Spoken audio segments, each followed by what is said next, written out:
اپنے ایمان میں قوت پیدا کرو. دعوت کی محنت سے ایمان میں قوت پیدا ہوتی ہے. جی ہاں، جیسے کاروبار کرنے سے مال میں زیادتی ہوتی ہے، ورزش کرنے سے بدن میں قوت آتی ہے، ایسے ایمان کی دعوت سے اور ایمان کی محنت سے ایمان میں قوت آتی ہے.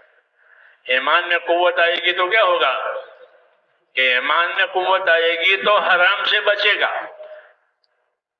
ہاں، ایمان میں قوت آئے گی تو حرام سے بچے گا، کیونکہ حرام میٹھا ہوتا ہے اور بہت ہوتا ہے. حلال تھوڑا ہوتا ہے اور مشکل بھی ہوتا ہے. حلال کمانا مشکل.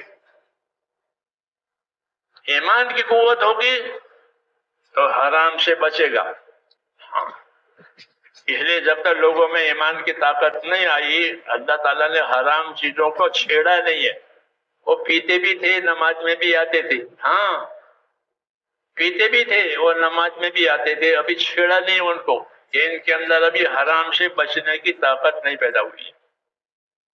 ان سے کام کروایا گیا، ان سے محنت کروائی گئی، یہاں تک کہ ان میں پھر طاقت آئی.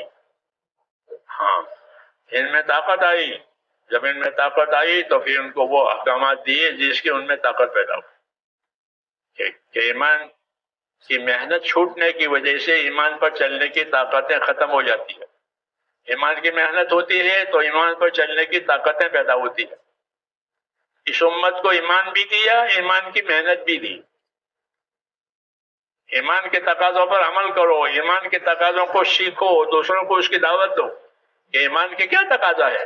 کہ ایمان کا تقاضا اللہ کی اطاعت ہے. ایمان کا تقاضا اللہ کی اطاعت ہے.